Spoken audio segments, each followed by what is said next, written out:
Hello, dear student. Our question is which of the following is erythroform and optically inactive? Okay. So basically, student, what is the erythroform? When we have identical substituent same side, when identical substituents identical substituents are present same side, then it is known as erythroform. But we have to tell optically inactive also. So basically वो compound optically inactive होंगे जिनमें या तो plane of symmetry present हो या फिर centre of symmetry present हो, तो वो कंपाउंड ऐसे कंपाउंड हमारे लिए ऑप्टिकली इनएक्टिव हो जाएंगे. चलिए ऑप्शन ए में हम बात करते हैं. तो ये हमारे पास ऑप्शन ए में कंपाउंड है कार्बोक्सिलिक CH3OH OH हाइड्रोजन.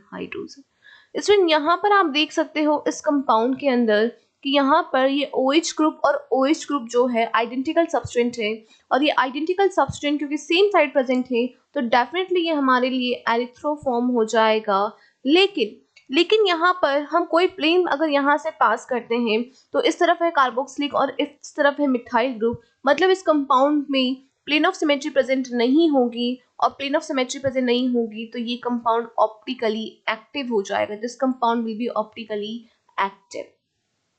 क्योंकि जब कंपाउंड में कोई सिमेट्रिक एलिमेंट प्रेजेंट नहीं होता है तो वो ऑप्टिकली एक्टिव हो जाता है. आप देख सकते हो यहाँ कार्बोक्सिलिक ग्रुप है या मिथाइल ग्रुप है, तो जैसे आप यहाँ से प्लेन पास करोगे दोनों जो पार्ट है वो इक्वल पार्ट और एक दूसरे के मिरर इमेज में डिवाइड नहीं हो रहे हैं, राइट. और अगर एक दूसरे के मिरर इमेज नहीं बनेंगे तो वो हमारे लिए कह सकते हैं कि वहाँ प्लेन ऑफ सिमेट्री प्रेजेंट नहीं है, और अगर प्लेन ऑफ सिमेट्री प्रेजेंट नहीं है तो वो ऑप्टिकली एक्टिव हो जाएंगे. चलिए ऑप्शन बी में हम बात करते हैं. Hydrogen OH bromine hydrogen CH3. यहाँ आप देख सकते हैं कि जो सेम ग्रुप है हाइड्रोजन वो एक दूसरे के अपोजिट साइड प्रेजेंट है, तो क्योंकि वो एक दूसरे के अपोजिट साइड है तो इसे हम कहेंगे थ्रियोफॉर्म. ऑप्शन सी में अगर हम देखें हाइड्रोजन ब्रोमाइन, ऑप्शन सी में स्टूडेंट आप देख सकते हैं अगेन यहाँ पर सेम सबस्टेंट ब्रोमाइन और ब्रोमाइन सेम साइड प्रेजेंट होने की वजह से इसे हम कहेंगे एरिथ्रोफॉर्म.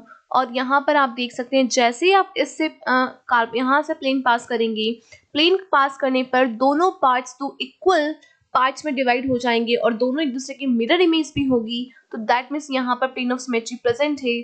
और अगर प्लेन ऑफ सिमेट्री प्रेजेंट होगी तो ये कंपाउंड हमारे लिए ऑप्टिकली इनएक्टिव हो जाएगा. This compound is optically inactive. So ये कंपाउंड एरिथ्रोफॉर्म भी है और ऑप्टिकली इनएक्टिव भी है, तो ये ऑप्शन सी हमारा करेक्ट आंसर हो जाएगा. क्लियर. चलिए ऑप्शन डी में हम बात कर लेते हैं.